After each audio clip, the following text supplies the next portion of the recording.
Okay, Alan, I've got things going here.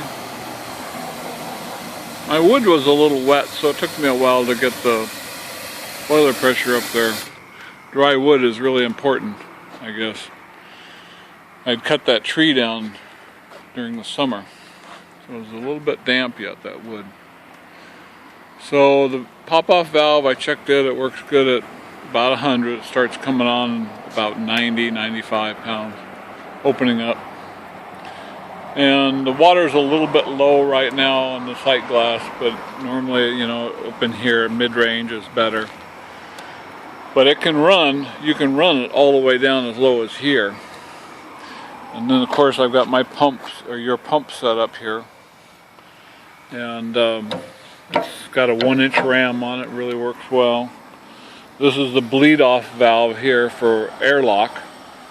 So what you do, if you've got an airlock in the pump and it won't pump, just open this valve up slightly and give it a few pumps. And of course, if air comes out, then once it's got solid water like there, then you just close it off and got the airlock out. And now it's more resistance to pumping. And out of my little bucket here, just temporary.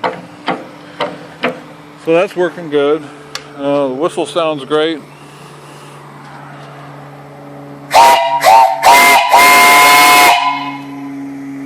Great whistle.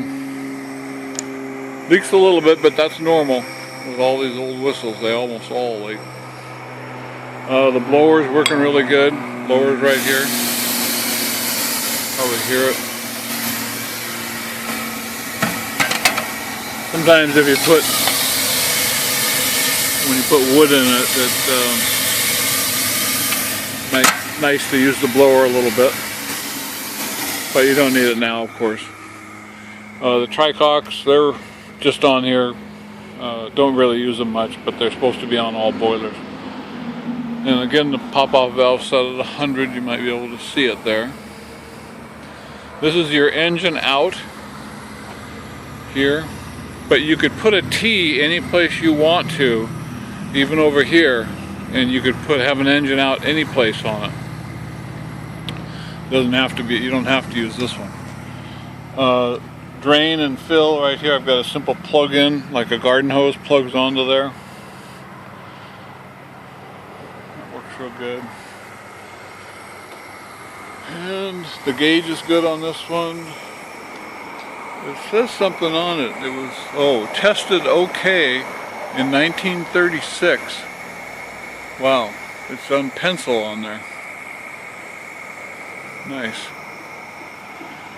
Nice little gauge. And of course this is the draft door. Draft and ash pan. I usually keep it open an inch or so.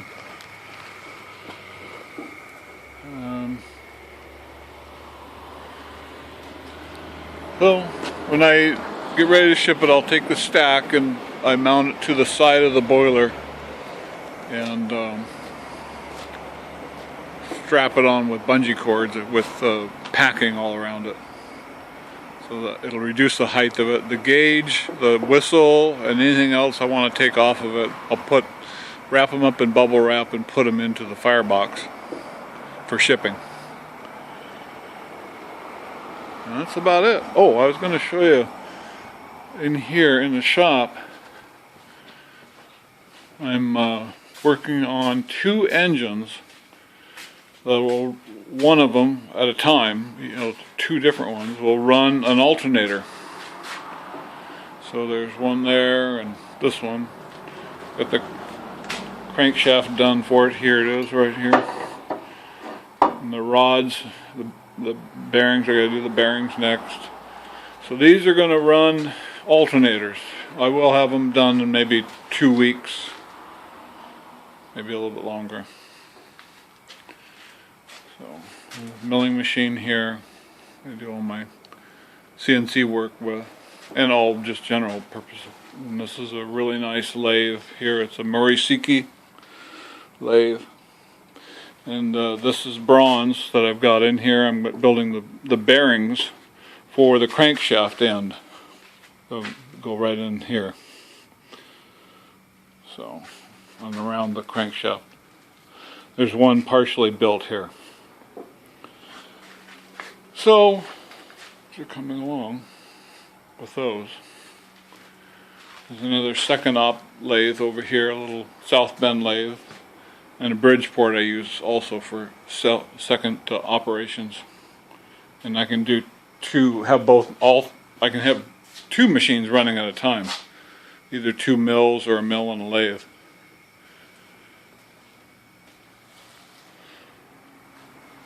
So,